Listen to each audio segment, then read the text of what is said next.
We have some South Filipino companies mining in South Africa. We also have some interest of South Africa companies mining in Philippines. So it's important because there are a lot of things that we share in terms of safety, but in terms of challenges, but also we can learn from each other. One of the things that I've been impressed upon without my speech, I mentioned it in my speech, is your small-scale farming that seems to have taken off very well in Philippines. We want to share those common threads that you find between South Africa and Filipino. We are also starting in South Africa by having small-scale farming, but of the most important issues that I also mentioned in my speech is an issue of safety. If you look at it, I was speaking to Mr. Louis when we were coming in. He says we also have the similar challenges. The issue of rockfall, we call it rockfall in South Africa, we call it rockfall. The issue of machineries, but we also the issue of minings that are deep. We know in South Africa the gold mines, I said it, are quite deep. I am told even in Filipino it's the same situation. So it automatically informs you that there are safety issues in or around in that regard. So what we have also collaborated is to share the experiences. We have tried very hard as South Africa to work around to reduce fatalities in terms of those issues of the deep mining in South Africa. South Africa has got the deepest mine in the world. So what we normally do, the Philippines have the same situation. As the mining depletes, people go deeper and deeper in the mine. One of the challenges is that also in South Africa, I spoke about it in my speech, it's the issue of illegal mining. That is why government, in mitigating that, was to now open up for small-scale mining, because it then allows the communities around in the mining, in particular those ones that there is still a belief that there is still gold underneath or any other minerals underneath, that communities must benefit, the surrounding communities, benefit from those small-scale mining, and then that is an issue that we're dealing with because Filipino looks like they are well advanced than us. What is it that we can share? I think I've covered everything. Thank you very much. After the COVID-19, what is your state now of mining in your country? Just to talk about that, we've opened fully. As you know, that mining is also one of our biggest contributor to our GDP. So as we recover from the COVID, while Filipino had completely about 2 years closed, we closed for a year and started slowly anchoring in the opening of the mines in particular.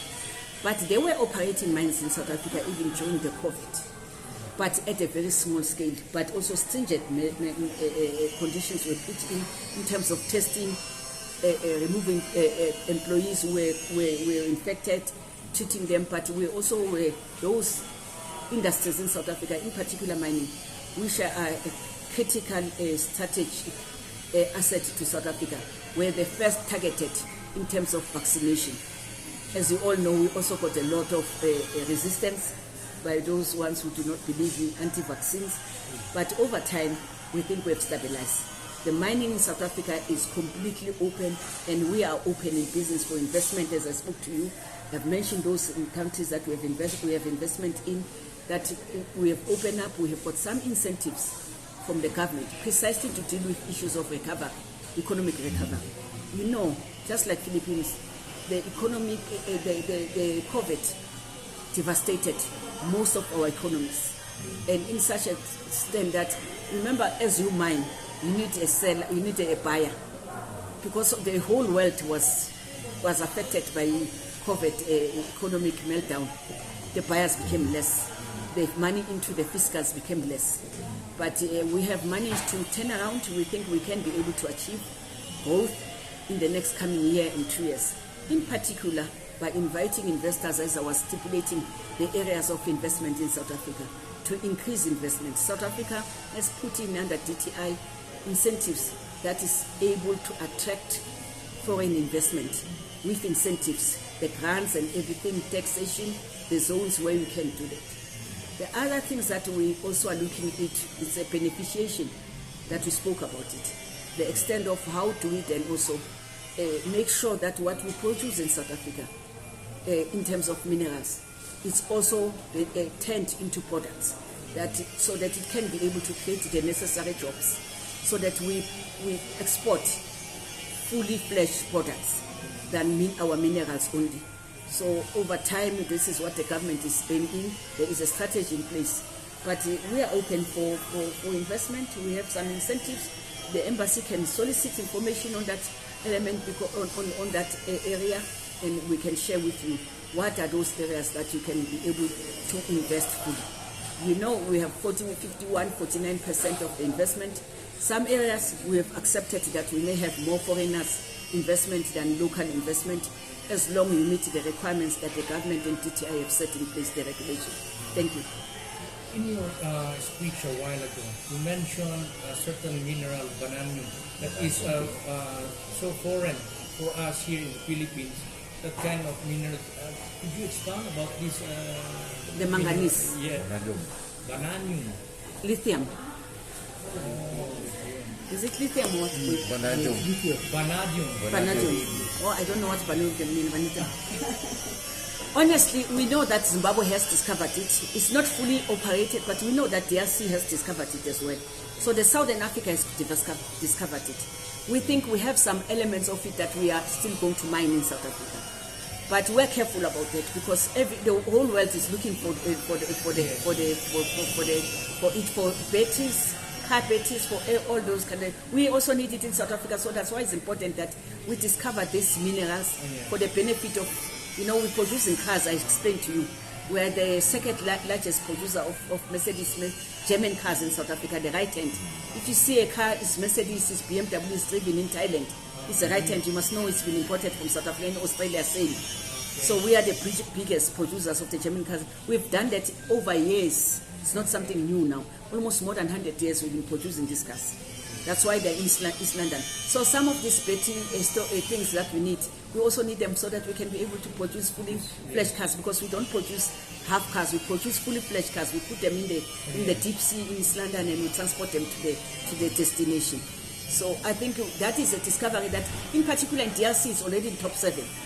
So we're looking at the Southern Africa, because what we discovered in the whole of South Africa, I explained earlier, is that some of these minerals, they have a band that they go through it. Yes.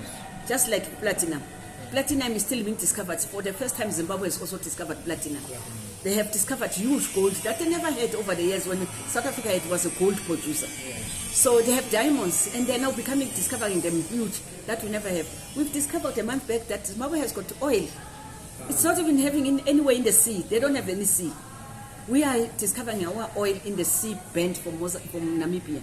Of course, as I said, that the environmentalists are taking us to court to say we can't, mine the seas that have always been sitting, mine the sea that has been so quiet.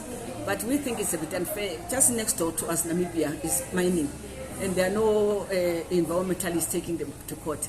We are determined as a country to mine the oil as well, responsibly. As I said, one of the issues of safety as well is to say, how do we mine more safer? If you remember, in South Africa, we also are talking about how do we have all the mining houses. Your coal, your platinum, everybody mined accordingly. We know that we want to transit from coal, but we also want to transit in coal in a responsible way. By moving from a particular coal, we have the best coal you can find in the world, and we've got huge of coal. We are the largest, among the largest with China and US coal, to transform the coal into some of the oil and gas. There are some processes that have taken place in South Africa. We've got Sasol. If anyone can know, Sasol is our oil producer. It's an indigenous, found in South Africa produced. It's already producing our oil from the coal. It's a matter of expanding and looking at other technologies to abstract oil, but also to create coal that can be able to be sustaining as we transit from the fossil fuel that are very toxic to creating them to be very environmentally friendly, but for the benefit of South Africa.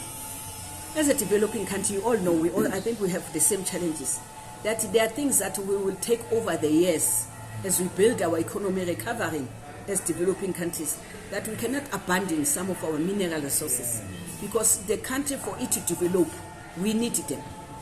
You know, we have said it before, we have developed Europe. They don't need them now because we are the ones who are stake with the mines. We want to use the same method that they did to develop our own people, our economy, our economies. But we are also cognizant of the issues of climate change, of the environmental issues. We will be able to mine these issues with all the drivers, mining drivers that we have. We don't only look at coal, we're looking at nuclear, we're looking at solar, we're looking at wind energy as well. So we have all these drivers working together so that we can be able to complement one another. One of the issues that we are trying to now manage in South Africa, which is very encouraging, is that the solar that we've got the biggest solar plant in the Northern Cape. It's a matter of now we're creating battery storages. Because remember, if you don't have a battery storage, which was always an obstacle for us going forward, is that you will then have, unlike here, we'll have in summer you'll have the sun, the energy from the straight into the trip, into the grain, into the grain from the sun. But now what happens is that when there is no sun in South Africa, it can become cold, and the sun can go for days. Some areas when there is no sun. That's why we have Northern Cape, because it seems to have more sun, and the particles apparently that are needed for solar are there. They've been investigated. But we want to expand that in other areas that we've seen happening. How do we then store the energy that is channeled from the solar panels into the grid? So what we've done with the grid is that we have now we are now working on a biggest, what we call it, biggest energy storage, because the storage remains an issue. So that you store it there, when you can put it in the grid, but it's important that in the storage of it, you have maximum, a lot of it. Some families in South Africa, we have created, as I'm saying, the storage of the battery storage from the solar. Families are doing that now. We have created small ones. What we need to do is create it, expand it to have bigger ones. That has been an achievement that we have got in South Africa. And those are the things we can share with the Philippines. Because maybe with you, while you have it all the time there into the sun, into the grid, in South Africa we don't have that luxury in some places. We have winters. So it's important that some places in winter are warmer, some are not. So it's important that we create this storage, battery cells. Thank you. You were talking about the reduction on accidents, mine accidents. Which of the mining companies have committed those accidents? Is it the illegal ones or the legal ones? Definitely the illegal ones won't commit to it because they're already legal. Yeah. So they're not registered anyway. But we have some commitment. The government has got some percentages it has put to reduce the fatalities in the mine. We have seen a turnaround this year because we have seen that they've been implemented a lot, because it's a tragedy that people die while they are waiting for their families and their children in the mining, while they are trying to contribute towards the economic activities of the country. So it's important. We have also increased some insurances around that, so that it is a beneficiation. South Africa is a very legal country. The regulations are very strict and in power of the workers. We are one of the biggest regulators. We've got good unions, big unions in South Africa that are able from time to time engage the government in terms of regulations. We have a mining and regulation safety agency that is looking at that. So there is some percentage put aside that over the time the government aim to change towards a zero fatality in 2024, and that is our target. The illegal mining, it's a challenge really, as I said to you. It's very difficult to regulate it, but I know that the government is now keen on it. As I've explained to you, the only way to deal with the issues of illegal mining is to involve small-scale mining, because it means something is happening. That's why there is illegal mining. But one of the also challenges is to deal with the issues of mining dumps, so that we can be able to deal with those mines that have not complied in terms of closing. So when you set up mining in South Africa, there's stringent regulation that when the mine's period comes to an end, you are able to make sure that there is a rehabilitation And the rehabilitation must include the closing completely of the mines. Because the moment you leave the holes, as I explained, the people knows that there is some sort of gold. You know, they are the ones who goes underground. And unfortunately, as I said to you in South Africa, in most cases, we had a lot of migrant workers who used to work in these mines. It's a historical issue in South Africa. So normally some of them may have retired back to their countries, but their offsprings and people they know become syndicates and the ones who are running these mines because they're not closed. There are still some open pits in some of them. Some of them they're closed, but they're able to open them. But they've also been the casualties and the fatalities have become more on the illegal mining. And that has also created a lot of challenges because some of them have been mining those even during COVID.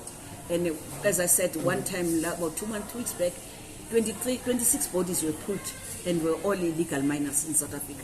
So it remains a challenge. But we think to mitigate that, the government has put the small-scale farming, the safety regulations are in place. There is also the communities that we want to engage them in terms of being patrolling those closed mines so that there is no illegal mining taking place. So there is also an act of responsibility that the communities must run in charge of those activities.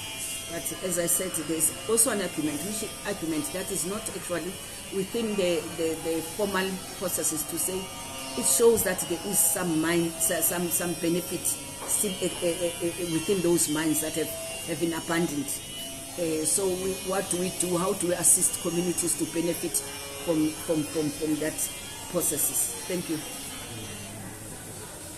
Ma'am, may I ask, what are the future programs or partnerships that they're planning to build with the Philippine government and South Africa as we do? As I said before, that we've already been having this partnership. What we just need is to find ways of solidifying it, but also to put practical programs in place. We've always dealt with Louis. They always go to South Africa when there's a mining conference. You know that we always say it's called Africa Mining Indaba. I've spoken to them. I didn't mention that because we have a program that is called Africa 2063. AU is under AU 2063. We have over last year, in 2021, opened what we call African Confederation Free Trade Agreement. That is looking at the 1.6 billion of Africans. So what we do, as first said it, we want to create a partnership because while it's important that with South Africa we are more regulated, we have the infrastructure, we have got the technology, but it's important to bring all other partners in Africa that we can that everyone can benefit from them. Like I said, DRC with lithium. It is it's supposed to be a program of every African ambassador wherever we go to promote Africa 2063 agenda and to promote the African Confederation Free Trade Agreement because it will anchor in as we plan from Cape Cairo to Cape of Good Hope. That is where on the other side, so that we can be able to have those one. The African Free Confederation. It's an excitement body that we've done for initiative from AU. It is the founding. It reinforces what our forefathers found out when they formed the African Union. It is a journey that as Africans we want to take. We think we can be able to trade amongst ourselves. We think we have the biggest minerals in the world amongst ourselves. We do not see why should an African child suffer by going over to the other countries looking for opportunities when we have them in Africa. It is indeed our belief as an Africans and as an agenda that is important that how do we then make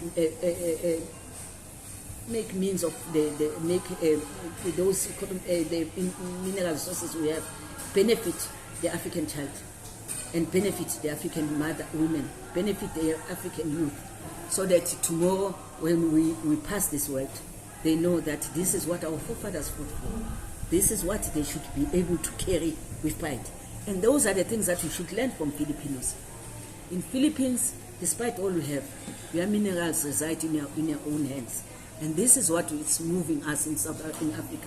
And that sometimes has created tensions. Because I think in my country in particular, South Africa, we are diverse and a very diverse country. So most of the tensions come from there. Because I've said it, and I don't want to sound very patronizing, we still have quite a large number of our colonizers residing in us. They are South Africans now. You know, the white South Africans. I think we are around 3-5 million still in South Africa. They are South Africans. There's nothing we can do. But the tensions remains there. As you all know, the racial tensions remain there. But it makes us unique, because even the tensions, you don't see them in the papers, precisely because it's like family fighting among themselves. That is how we have regarded it. So we think we can be able under the ACFTA. So I was speaking to Louis that at some point, while we see Asia in general, Philippines seems to have not been able to make a lot of breakthrough in Africa. South Africa is the biggest trade partner between in Africa, between us and Filipinos. We've got a good bilaterals, but we can be doing more and better if we can be able to look in Africa. You know, if you look at Saudi Arabia, they are the biggest trading partner with us, with South Africa. We are part of the G20. But it's important that as we trade even in other areas in Africa. You don't lose opportunities, because as I speak to you, Europe goes to South Africa. Every week flights goes to Africa to source some of these minerals to partnership. So Philippines are sitting. So we're offering to you to say, this is another partnership we can expand and take it to another level. Thank you. Thank you, Madam Ambassador.